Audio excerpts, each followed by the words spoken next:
Ouais, salut. Je m'apprêtais à faire une vidéo pour vous donner tout plein de bons conseils sur comment tirer parti de la crise climatique sur le marché immobilier, notamment pour ceux, tant qu'il est encore temps, de se trouver un pigeon climato-sceptique pour vendre des biens qui ne vaudront peut-être bientôt plus rien. Après réflexion, après recherche, finalement, je n'emmène pas large. Je crois qu'on est un peu tous dans l'embarras et c'est ce que je vais tenter d'expliquer dans cette vidéo en esquissant un panorama non exhaustif des différents risques climatiques qui vont faire que les prix de l'immobilier vont être affectés et que si le marché devait tenir compte du changement climatique, les prix n'auraient à peu près rien à voir avec ce qu'ils sont aujourd'hui. Je ne sais pas si vous en êtes conscient, mais la durée moyenne de détention d'un bien immobilier est de l'ordre de 30 ans, il me semble. Donc, il n'apparaît pas incongru de s'interroger dès maintenant de ce que sera le climat autour de 2050. Qui plus est, dans 30 ans, vous le revendez ce bien à quelqu'un qui, à son tour, surtout avec le monde qui se dessine, va peut-être lui vraiment se projeter dans 30 ans. Et donc on arrive à 2080. Donc il n'apparaît pas si incongru de s'interroger sur ce que sera le climat de 2080. Est-ce que ça... Le problème, c'est que déjà, il y a énormément d'incertitudes et que bien malin sera celui qui pourra tirer son épingle du jeu, car j'insiste, on est un peu tous concernés. Je fais moins le malin, alors je vais pas faire un exposé comme les semaines précédentes, PowerPoint, graphique, etc. Je vous mets plein de liens pour sous-tendre ce que je vais vous expliquer avec des... C'est une revue de presse en fait, je vous mets les liens dans la description. Voilà, je n'emmène pas large comme je le disais. J'allais faire le malin, ha ha ha, me voilà bien placé. Sauf que je tombe sur cet article de 20 minutes qui relaie une étude de The Lancet Planetary Health. Paris, ville la plus mortelle d'Europe en cas de canicule. Voilà, il se trouve que c'est là que j'habite. Alors, quand bien même on ne mourrait pas, c'est quand même pas très agréable d'être dans des canicules potentiellement mortelles, qu'on périsse ou pas. Une bonne partie de la valeur de la ville de Paris aussi est liée à son statut touristique, donc des touristes de partout dans le monde qui viennent ici, et c'est en partie aussi pour ça qu'il y a de la richesse et que les prix sont élevés. Donc si les étés sont quasi invivables, il n'y aura plus beaucoup de touristes. On peut imaginer que le monde entier se décide à déplacer les vacances d'été en avril-mai, que sais-je, mais alors dans ce cas, il y a intérêt à ce que les bureaux et les salles de classe soient bien bien rafraîchis en été. Bref, je m'égare un peu. Ça me permet de rebondir et de féliciter notre camarade Alexandre Florentin, conseiller à la ville de Paris, pour son superbe travail Paris à 50 degrés. Donc toute une étude, tout un rapport, toute une enquête sur comment transformer la capitale pour faire face aux canicules. Alexandre Florentin n'hésite pas à parler de nouvelles révolutions haussmanniennes pour les chantiers qui nous attendent pour pouvoir adapter Paris au changement climatique, ou du moins à un des aspects du changement climatique que sont les chaleurs extrêmes. Effectivement, le chantier est d'ampleur. Alors, haussmannien, je ne sais pas, parce que Haussmann, c'était quand même, enfin voilà, quasiment tout rasé, tout reconstruit, mais on parle quand même de pas mal d'aménagements. Alors déjà, l'aspect de Paris serait très différent. Les toitures repeintes en blanc, les murs végétalisés, donc on peut se heurter à quelques questions de préservation de patrimoine, et ça, c'est quelque chose auquel on ne s'attendait pas forcément. Ça va au-delà de ça. Je veux dire, les îlots de fraîcheur, ça ne se limite pas à des murs végétalisés, c'est aussi refaire des trous dans les sols, remettre de la porosité dans les villes qui sont entièrement, quasi entièrement bétonnées. Donc effectivement, c'est un chantier titanesque. Je vous mets le lien vers un article du Figaro qui vous permettra d'aller un petit peu plus loin. Donc le Figaro qu'on peut difficilement accuser d'être à la solde des gauchistes climato-catastrophistes. Et je vous conseille évidemment de lire aussi le rapport dans sa totalité. Alors on pourrait quand même se dire dans tout ça, ah ah ah, les Parisiens bien fait. Bon, déjà, c'est pas la seule métropole de France et du monde, surtout que vous allez moins vous marrer avec ce qui suit. Un article du Monde, Immobilier, les pièges de l'achat en zone inondable. Alors globalement, une dizaine de pourcents de Français vivent en zone inondable. Et ça, c'est aujourd'hui. Il y aura peut-être une nouvelle carte des zones inondables dans un monde à plus 1,5 ou plus de degrés. De nouvelles zones vont devenir inondables. Mais quand bien même, ne serait-ce si on se...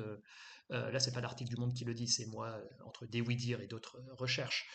Quand bien même on resterait sur les zones inondables existantes. Autant on pouvait se dire dans les années 70, 80, 90, oh, c'est pas grave, c'est inondable, mais bon, c'est une fois tous les 30, 40 ans, ça s'encaisse.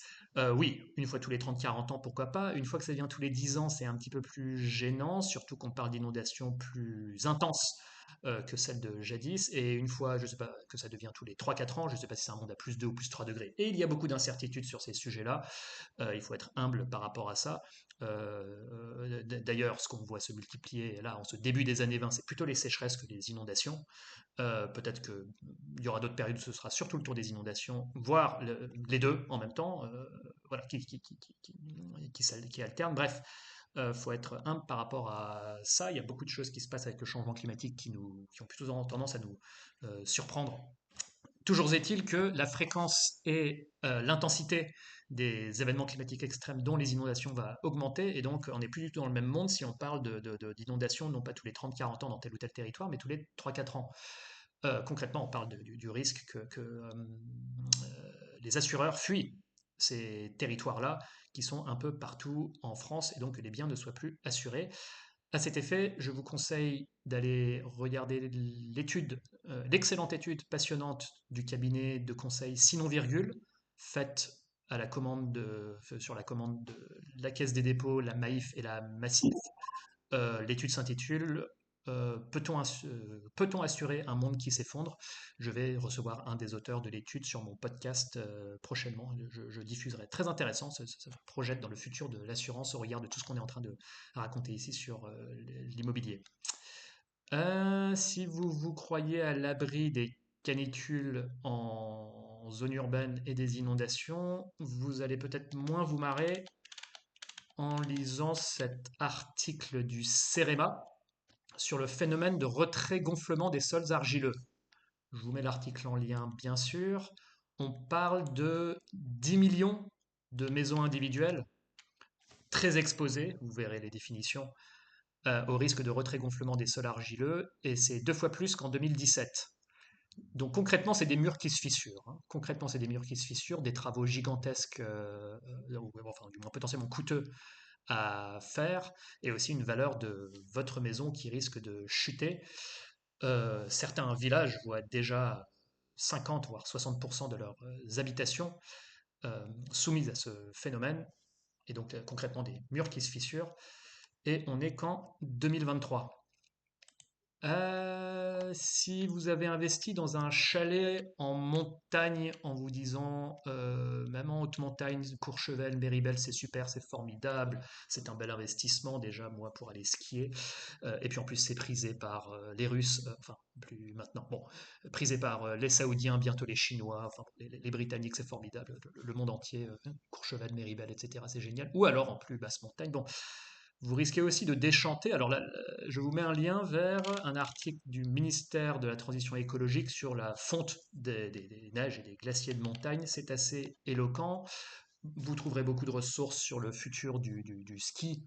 Voilà, on aura beau mettre des canons à neige, etc. Au bout d'un moment, ça devient peut-être juste trop coûteux, ou alors il y aura des oppositions de zadistes et je ne sais quoi à cela. Bref, le futur du ski est incertain. Alors, ça ne veut pas dire que la montagne est désagréable pour autant. C'est-à-dire qu'on fera d'autres choses, enfin, on pourra profiter de la montagne autrement. Mais sans l'économie du ski et sans tous ces Saoudiens, etc., dont je parlais, la valeur de ces biens risque également enfin voilà, la bulle de dégonfler. C'est une bulle climatique. Voilà pour ça. Euh, un article de France 3 Région, sur la Charente-Maritime et la montée des eaux. Alors la Charente-Maritime, un littoral parmi bien d'autres qui est de plus en plus vulnérable face aux phénomènes d'érosion côtière et de submersion marine. Voilà, des millions et des millions de Français concernés. Bon, là, pour le coup, si vous avez des gens sceptiques face à la montée des eaux et que vous êtes, je sais pas, que vous êtes propriétaire d'une résidence secondaire sympa ou peu importe, une résidence principale sympa en bord de mer va prochainement passer sous. Voilà, trouvez-vous un pigeon et vendez-la. Là, pour le coup, il n'y a pas d'incertitude. La mer monte et ceci est engagé pour des siècles à venir. Donc, tant qu'il est encore temps et tant que la revente de ces biens n'est pas sévèrement déconseillée, voire quasi interdite, en tout cas, elle devient de plus en plus déconseillée par les autorités qui sensibilisent les acheteurs. Attention, êtes-vous conscient que cependant, bah, il se trouve, même à Île d'Oléron, Île de Ré, continue de se vendre, c'est la fête, des résidences secondaires en bord de mer, comme si de rien n'était. Donc, j'ai envie de dire, cyniquement, euh, mais aussi ironiquement, dépêchez-vous. Qu'est-ce que je voulais dire d'autre là-dessus? Non, bah voilà, non, mais clairement, Charente-Maritime ou même ce littoral, autant Paris, je suis encore prêt à payer un petit peu, mais là, tant que j'ai pas un minimum de garantie sur comment ces territoires vont s'adapter à la montée des eaux, et de toute façon, on ne peut pas juste emmurer entièrement les côtes et emmurer entièrement les îles, ou endiguer plutôt, endiguer entièrement les îles. Personnellement, le prix que je suis prêt à payer est très exactement de 0. 0 €. Voire il faudrait qu'on me paye. Alors il se trouve, c'est pas moi qui fais le marché, mais peut-être que petit à petit le marché va se rapprocher de ma représentation. Euh, oui, encore un lien. Eh ben, on n'est pas les seuls en France, Cocorico. On n'est pas les seuls à être dans cet embarras. Une étude de Nature Climate Change est sortie récemment, reprise ici par le Washington Post. Je vous mets le lien également. On parle de centaines de milliards de dollars qui pourraient partir en fumée sur le marché immobilier du fait de la crise climatique qui nous prépare donc à la prochaine crise immobilière potentiellement. Alors certes, ça fait un moment qu'on l'annonce, cette crise immobilière induite par le changement climatique. En tout cas, de jour est-il, à nouveau, on ne peut pas savoir quand, et ça ne va pas se faire du jour au lendemain, mais on parle d'actifs clairement survalorisés une fois que l'on tient compte de la recrudescence des tempêtes, inondations, sécheresses, canicules et autres joyeusetés. Et bien voilà, je crois qu'on a fait un tour, on n'a pas fait le tour, mais intéressez-vous au sujet, on est tous concernés de près ou de loin. Euh, Faites les aménagements nécessaires, parlez-en aussi autour de vous. J'ai cyniquement affiché une démarche très individualiste. Ce n'est évidemment pas la bonne. C'est collectivement qu'il faut que nous en sortions. C'est pas je fuis, je me trouve un pigeon et tout va bien. C'est collectivement que nous en sortirons en indemnisant les plus fragiles, en faisant preuve de solidarité. Mais nous en parlerons davantage dans l'interview donc de Joseph Sournac du cabinet Sinon Virgule qui parle de l'assurance dans un monde qui s'effondre. Allez, à bientôt, au revoir.